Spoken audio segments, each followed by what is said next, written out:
Welcome back to The Explainer. Modern hustle culture is just incredibly noisy right now. If you're completely exhausted by flashy gurus promising you can get rich overnight, well, you're in the right place. We're cutting through all that nonsense today. We've taken the absolute best, hard-earned lessons from top entrepreneurial minds and built a step-by-step masterclass to take you from zero to actually building sustainable, long-term wealth. Okay, let's dive right into the roadmap. We're covering 5 key things today: the millionaire mindset, evaluating business models, the best online vehicles, the $10,000 skill pyramid, and finally, how to keep and grow wealth. Number 1, the millionaire mindset. So, before you even think about picking a side hustle or a business vehicle, you literally have to fix your psychology. Entrepreneur Iman Ghazi hits the nail on the head here. He says, in order to be a king, you must first be a pawn. And it's so true, right?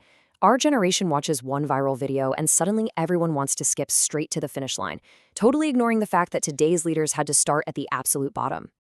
The reality is, if you want the crown, you have got to earn your stripes. As a young entrepreneur, you absolutely must embrace humility. That means listening to people who have been in the game much longer than you, respecting the process, and being perfectly willing to do the unglamorous grunt work before you can even dream of being the CEO. Now, what does that humility actually look like in practice? Well, first, dress classic. Ditch those oversized, flashy designer logos and just wear well-fitted, unbranded clothes so people actually take you seriously. Second, seek out external humbling. Ghazi hired his first employee at 17, and the guy quit 3 days later. The market will humble you for sure, and if it doesn't, joining a combat sports gym definitely will. Next up, skip the whole casual dating carousel. Find a serious day one partner, or honestly, just put your head down and build. And finally, keep your inner circle super small so you stay grounded. Moving on to Section 2, evaluating business models. People sometimes feel guilty for wanting a lazy business. Let's completely reframe that.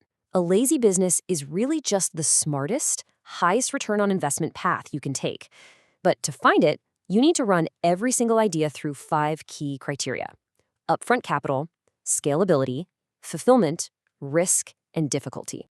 When you actually break down the data, it completely debunks what most internet gurus are trying to sell you. Think about dropshipping or building software. They push these constantly, but look at the risk and difficulty. Dropshipping takes thousands of dollars just to test products. Software, you're looking at needing over $250,000. For a beginner, that is absolutely terrible. But then you look at things like social media marketing agencies or digital products, and they require almost zero upfront cash and carry incredibly low risk. Section 3, the best online vehicles. So based on the numbers, what should you actually launch today? Well, entrepreneur Mark Tilbury highlights a massive contrast. Selling physical products worldwide sounds great, and it can scale eventually, but the profit margins are stuck at a pretty bleak 20 to 30% because you're constantly paying to restock inventory. Compare that to online services. Whether it's copywriting, video editing, whatever, those margins are a whopping 70 to 80%, going straight into your pocket from day one. The channel Rise Above Reality actually analyzed the market and pinpointed 2 specific pathways with massive, genuine potential right now. Option 1 is Kindle publishing. You create low-content books, think journals or coloring books, publish them for free on Amazon, and market them organically on TikTok without spending a single dime on ads. Option 2 is building a YouTube channel. It definitely has a longer learning curve, but building a loyal audience in a tight niche unlocks highly scalable, recurring revenue. But honestly, the absolute pinnacle right now is Digital Products 2.0. Think about it. A few years ago, creating a digital course took months of grueling work. Today, AI tools like Synthesia can literally research and generate an entire course in minutes. Pair that with free hosting platforms like Webkeep, and you've instantly eliminated 95% of the traditional workload. It's kind of the ultimate low-risk, high-return vehicle. All right, Section 4, the $10,000 skill pyramid. Okay, so you have the right vehicle. How do you actually execute and scale to hit that massive first milestone of $10,000 a month? We're going to use Mark Tilbury's execution framework. Step 1, positioning. You need to put yourself where the money is. Don't pitch your services to a broke creator. Pitch to an established business. Step 2 is leverage. Step 3 is reach, getting your work out in public so clients actually come hunting for you. And step 4 is automation. Let's zoom in on leverage for a second, because this mindset shift is absolutely crucial. If you're charging per hour, clients just view you as an expense, and they will constantly try to squeeze and minimize your time. But if you start charging based on the return on investment you bring them, the whole game changes. If you bring a business 20 grand in new sales, they will happily hand you 5 grand. You instantly go from being a replaceable expense to an incredibly valuable asset. Which brings us right to automation and reliability. Mark Tilbury points out something mind-blowing. 95% of young entrepreneurs fail before they even start, simply because they miss deadlines. The one thing that will make you stand out the most isn't how talented or charismatic you are, it's just being reliable.